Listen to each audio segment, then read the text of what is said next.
Juventus left it late. Alvaro Morata scoring the late goal that saw them beat Ferencvaros by 2-1. Gab, Marcotti and Stevie Nicol were watching this one. Stevie, how would you sum up Juve's performance?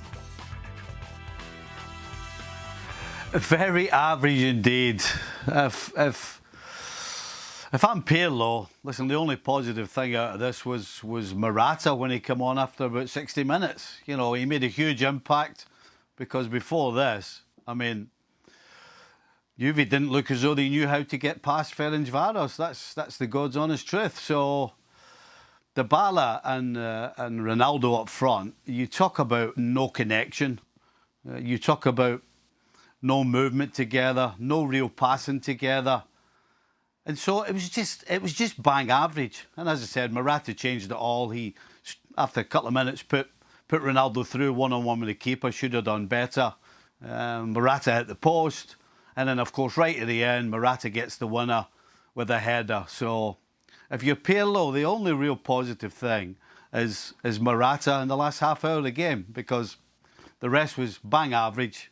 And even defensively, when Ferencvaros got forward on the few occasions they did, yes, they scored once, but they could have scored more. So it's a win.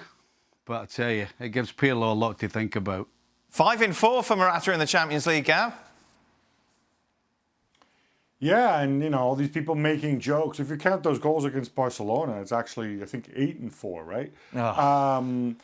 Look, I think right now, Juventus, they need Morata in the lineup. Cristiano scored a phenomenal goal.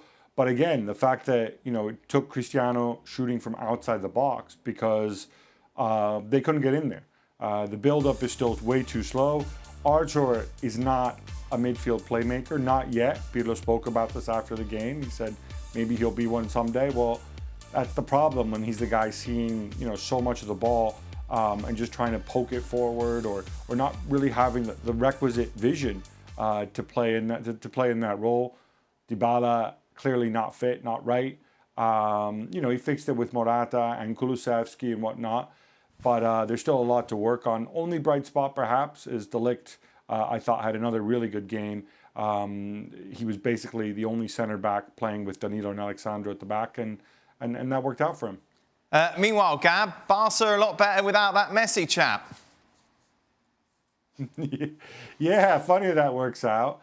Well, look, I mean, like they made wholesale changes. You had Brathwaite in there. You know, Griezmann was also on the bench. They had the kid Mingueza starting in central defense. And for 45 minutes, they were actually really poor. And you would have given them a pass because many of these guys hadn't played together. Many of them are younger and reserves. It got better. It got much better in the second half. They ended up scoring 4 goals, seeing the game out. I don't think you read too much into it one way or another, except maybe for the fact that, you know, you saw a reaction and that these younger kids, these substitutes, you know, are willing to step up and be counted because, you know, they could have easily ridden out the game. Also, Griezmann scoring, people say, oh, it'll help him get his confidence back. I don't know if football works that way, but certainly can't hurt. And Sergino Dest, of course, Gab, becoming the first US player to ever score for Barcelona.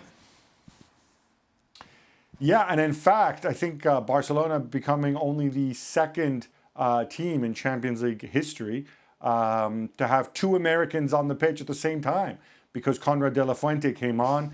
I believe it was Manchester United with maybe Tim Howard and Jonathan Spector many, many years ago, just something that popped up on my screen.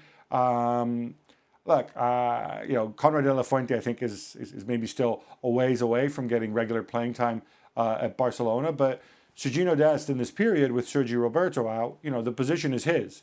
And he's going to have a lot of opportunities to show what he can do. And, you know, it's not guaranteed that Sergio Roberto's ever going to start again in that position. When he comes back, they might need him in midfield. So as we expected in this group, it is both Barcelona and Juventus who will qualify. Of course, still a big question mark as to who will finish top, but it is those 2 teams who will advance into the knockout stages. Meanwhile, Ferencvaros and Dynamo Kiev battling it out for a place in the Europa League. Well, thank you very much for watching ESPN on YouTube. For more sports highlights and analysis, be sure to download the ESPN app. And for live streaming, premium content, and let's not forget as well, ESPN FC 7 days a week. Subscribe to ESPN Plus.